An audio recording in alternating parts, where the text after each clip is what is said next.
Hello everyone, welcome back to my channel. ఈరోజు ఈ వీడియోలో మీకు చాలా సాఫ్ట్ అయిన చాలా తొందరగా చేసుకునే మనం బటర్ నాన్ని చూడబోతున్నామండి. ఈ బటర్ నాన్ చేసుకోవడం చాలా ఈజీ. దీంట్లో ఒక చిన్న టిప్ ఉంటుంది, అది ఫాలో అయితే మనకు పర్ఫెక్ట్ బటర్ నాన్స్ అనేవి వస్తాయి. సో మనం లేట్ చేయకుండా మన వీడియోలోకి వెళ్ళి ఇది ఎలా తయారు చేసుకోవాలో చూద్దాం. దీనికోసం ముందు ఒక బౌల్ తీసుకుని అందులో 1.5 కప్ మైదా తీసుకోవాలి. ఈ మైదాని నేను 1.5 కప్ కొలిచి పెట్టుకున్నానండి. దీంట్లో ఒక 1/2 కప్ దాకా పెరుగుని తీసుకోవాలి. ఈ పెరుగులో నీళ్ళు లేకుండా చూసుకోండి.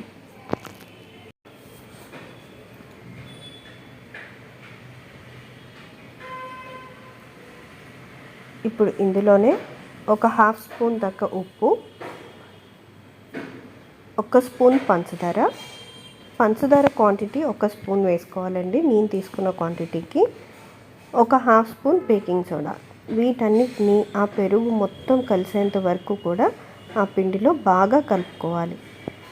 మనం ఇందులో యూజ్ చేసే టిప్ ఏంటంటే పిండిని కలుపుకోవడంలోనే ఉంటుందండి. ఇప్పుడు ఆ పెరుగు మొత్తాన్ని కలుపుకున్న తర్వాత అందులో కొద్దిగా నీళ్ళని పోసుకుంటూ ఈ పిండిని మరీ చపాతీ పిండి అంత కాకుండా కొంచెం మెత్తగా కలుపుకోవాలి.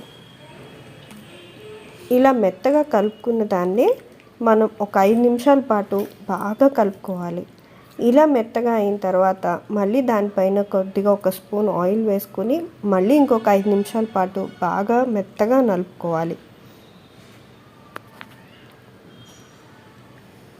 ఇలా నలుపుకున్న తర్వాత ఇప్పుడు వాటిని చిన్న ఉండలుగా చేసుకుని ఒక ప్లేట్లోకి తీసుకోవాలి.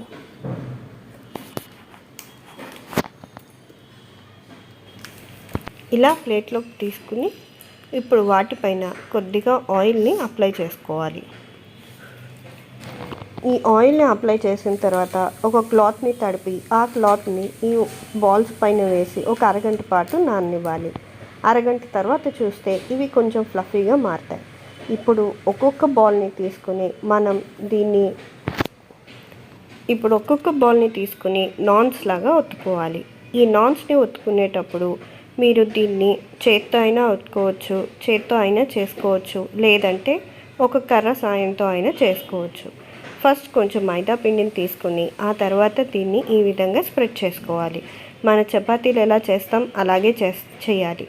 కాకపోతే ఈ పిండి సాగుతూ ఉంటుంది కాబట్టి దీన్ని కొంచెం జాగ్రత్తగా ఒక ట్రయాంగిల్ షేప్ వచ్చేలాగా మ్యాక్సిమం ట్రై చేయాలి. ఇక్కడ ఇంకొక టిప్ అండి, మనం చేత్తో గనక వీటిని చేయకపోతే కర్రతో చేసేటట్టయితే ఇవి మరీ పల్చగా ఒత్తుకోవద్దు. మరీ పల్చగా ఒత్తుకుంటే దానికి అతుక్కుపోయి మనం తీసేటప్పుడు ఇంకా సాగే అవకాశం ఉంటుంది. ఇప్పుడు ఇలా చేసుకున్న బటర్ నాన్స్ని కొద్దిగా నీళ్లు అప్లై చేసి వేడిగా ఉన్న పెనం పైన వేసేసుకోవాలి. ఇప్పుడు చూడండి, నేను తీసేటప్పుడు ఇది కొంచెం సాగుతున్నట్టుగా అనిపిస్తుంది.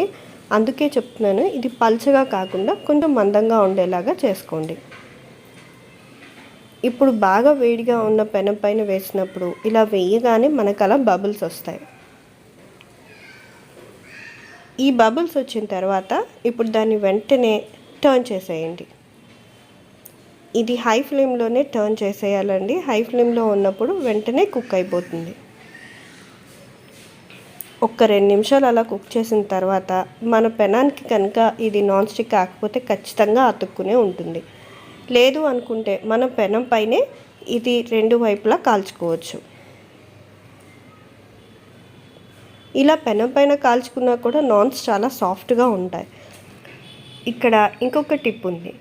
మనం నాన్స్ని ఒత్తుకునేటప్పుడు వాటిని అన్ని బాల్స్ చేసి పెట్టుకుంటాం కదా, వాటన్నిటిని ఒకేసారి కాకుండా ఒక్కోటి చేసుకుంటూ కాలుస్తూ ఉంటే అవి టేస్టీగాను ఉంటాయి, సాఫ్ట్గాను ఉంటాయి. మనకి ఎలా కావాలో యాజ్ ఇట్ ఈస్గా అలాగే వస్తాయి. ఇప్పుడు నేను ఫస్ట్ పెనం మీద కాల్చాను, ఆ తర్వాత స్టవ్ పైన కాల్చాను. ఈ విధంగా మనం కాల్చుకున్న తర్వాత వేడిగా ఉన్నప్పుడే బటర్ని అప్లై చేసుకుని వీటిని మంచి పన్నీర్ కర్రీతో కనుక ఎంజాయ్ చేస్తే అంతకంటే టేస్టీగా ఈజీగా చేసుకునే బటర్ నాన్ ఇంకోటి ఉండదు. మన హోటల్ స్టైల్లో పర్ఫెక్ట్గా వస్తుంది. మీరు కూడా తప్పకుండా ట్రై చేయండి. మీకు కనుక ఈ వీడియో నచ్చితే please like, share and subscribe. Thank you for watching. నేను మీ మౌనిక. మళ్ళీ మంచి వీడియోతో మీ ముందుంటాను.